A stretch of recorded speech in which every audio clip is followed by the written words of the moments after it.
Shadow of Fu Manchu. Based on the series by Sax Rohmer.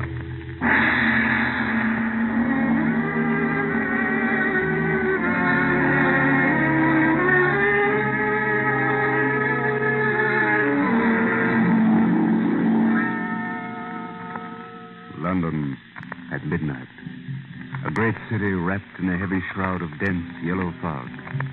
Streetlights, weird as elfin lamps, glow mistily like something fashioned in a dream.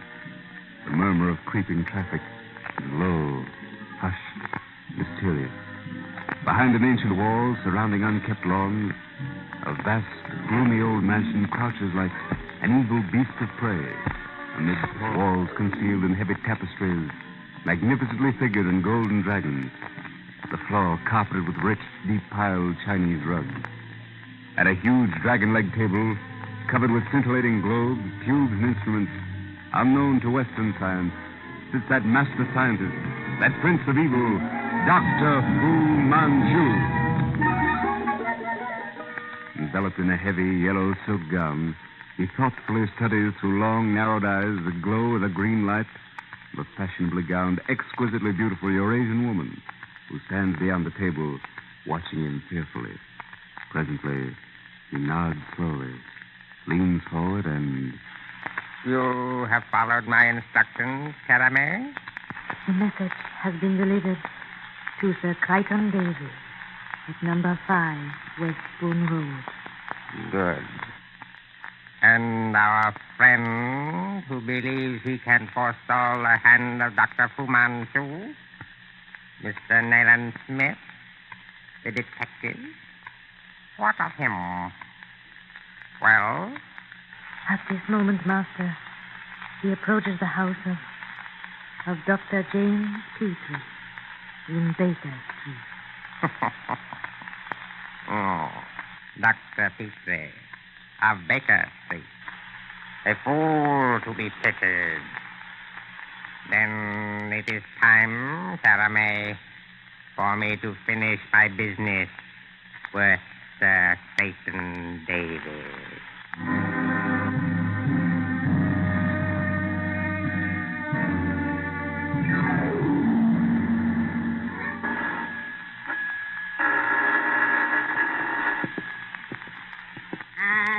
Visitors at this time of the night. A body cannot get any sleep in this house. Well? I beg pardon, ma'am, but is Dr. Petrie in? And where else would the doctor be at this hour but at home, where our self-respecting people should be? Come in. Wait a moment. Yes, come in. A gentleman to see you, Dr. Petrie. Oh, yes. What were you saying, Mrs. McGregor? I said there be a gentleman to see you. What, at this time of the night? Why, it's midnight. Why can't these patients come at the regular hours? Oh, well, show him in. Will you step in, sir? Thank you. Why, Nayland. Nayland Smith. Bit of a surprise, Petrie, old chap. Didn't expect me, I'll wager. Anyone but you, old man. I thought you were in Burma. Well, this is a delightful surprise. Excuse me, Petrie. What are you doing? I'm putting out your light. Well, what's wrong? I'm not mad, Petrie. But before you're very many hours older, you'll know I have an excellent cause for caution. Just a second. Good. The one watching from the street. Perhaps I've arrived first this time. It's all right. You may turn on your light now. What is all the mystery, Nayland? You break into a man's room at midnight Mystery enough, old chap. But first, a bit of scotch, please. Oh, neat or soda? Neat, if you don't mind. Yeah. There you are. Thank you. Now, you're on leave, eh? Leave? No, Petrie, no such luck. I'm on duty. In London? You've been transferred home? A roving commission. Here today and gone tomorrow. Well, tell me, what's it all about? First, let me show you something. Wait until I take off my coat. Look at my arm. Ever see a wound like that? Not exactly. Nasty looking arm, old chap. Quite healed, though. Good job it got you in the fleshy part of the forearm. Appears to have been deeply cauterized. Right. Very deeply. It had to be. An arrowhead dipped in the venom of a hamadryad went in there. A hamadryad? The most deadly of all eastern reptiles. There's only one treatment. A sharp blade, a match, and a broken cartridge. Devilish strong treatment. Even then, it's touch and go. An accident? That's the point. It was not an accident. And at this moment, I'm on the heels of the man who extracted the venom from the snake, prepared the arrow, and caused it to be shot at me. Oh, you're joking. Does that wound look like a joke? And that man, unless my calculations are wrong, is now in London. And you hope to find him? Petrie, I've traveled from Burma, not in the interest of the British government merely, but of the entire white race. And I honestly believe its survival depends largely on the success of my mission. Well, sounds rather fantastic, old man. If it only were fantasy. But I'm wasting time. I came to you because you're the only man I can trust. Aside from my chief, I hope you're the only one who knows I've left Burma. How can I help you, Nayland? District practitioner is hardly I must likely have to... someone with me all the time, someone I can absolutely trust. It's imperative. Petrie, can you spare a few days to a weird and dangerous business? Well, of course. My practice doesn't confine me too closely. Good. Then we start now. Now? You mean tonight? Tonight. There's one move we must make immediately. I must warn Sir Crichton Davy. Crichton Davy? Of the Indian Bureau? Exactly. He's a doomed man unless he follows my instructions without question, without hesitation. Oh, yes.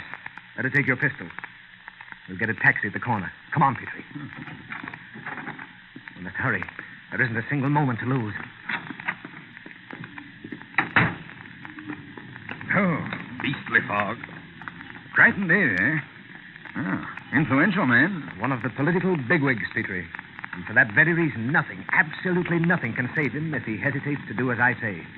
Oh, here's a cab. Get in. Number 5, Westbourne Road, as quickly as you can. The fog, Governor. Thick as pea soup. Can't make any speed, sir. Do the best you can, and there'll be an extra couple of bob in it for you. Right, sir. Petrie, I don't know when the blow will fall, nor how, nor from where. Nevertheless, our first duty is to warn him. You know the criminal, Nayland? Who is he? The Prince of Evil.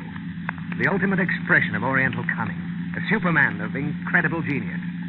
A phenomenon such as occurs only once in generations. Had he so willed, he might have revolutionized science.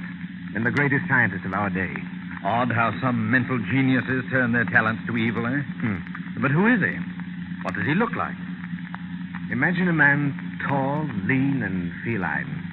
High-shouldered, with an expansive brow like Shakespeare, and a face like Satan. A close-shaven skull and long, magnetic eyes of the true cat green.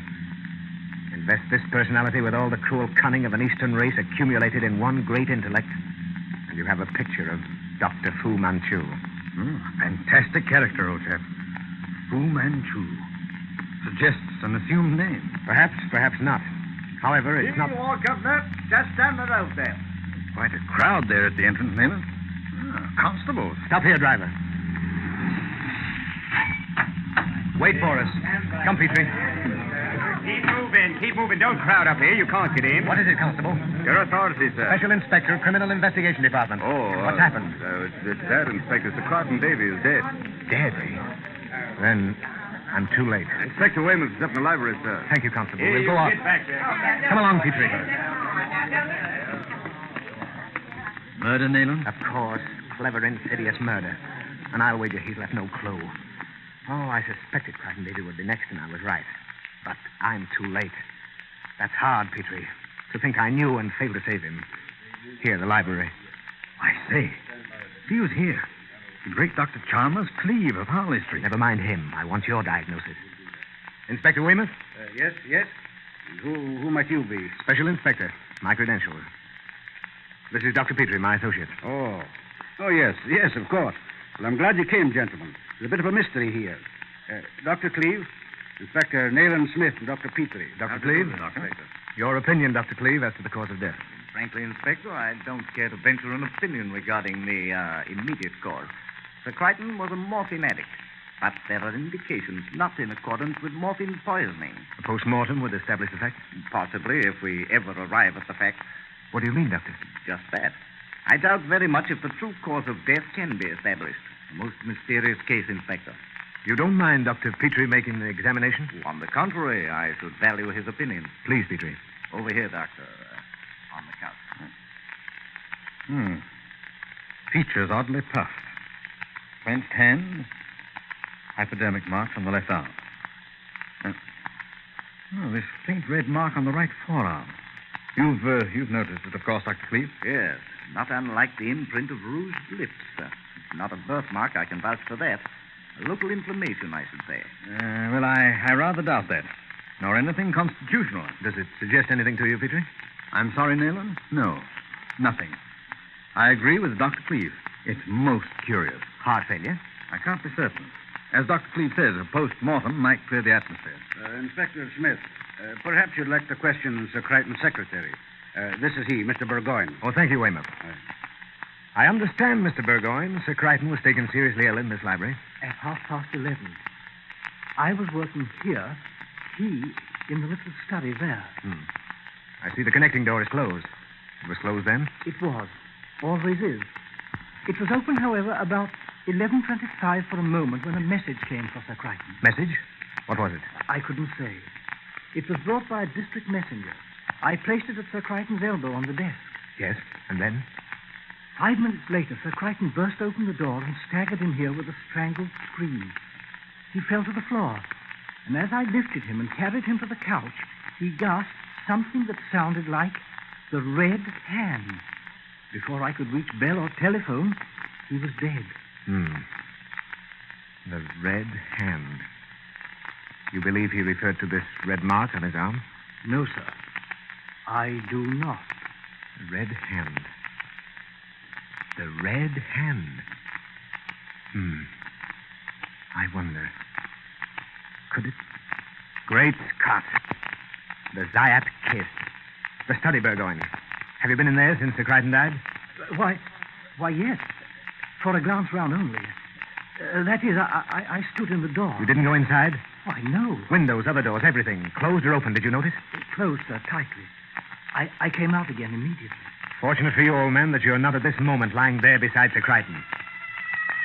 By Jove! What's that? Petrie, Weymouth, come with me. You others stay clear. The instant we're inside that study, Burgoyne, close the door. Petrie, at the least sign of movement, on the furniture, floor, anywhere, shoot and shoot quick. Come.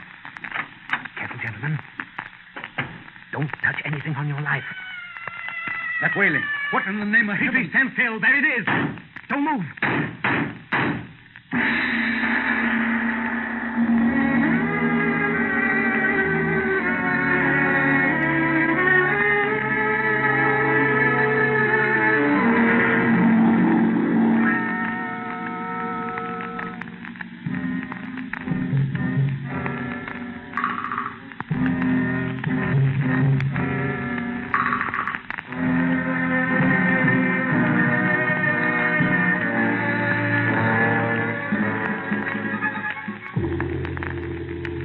Shadow of Fu Manchu.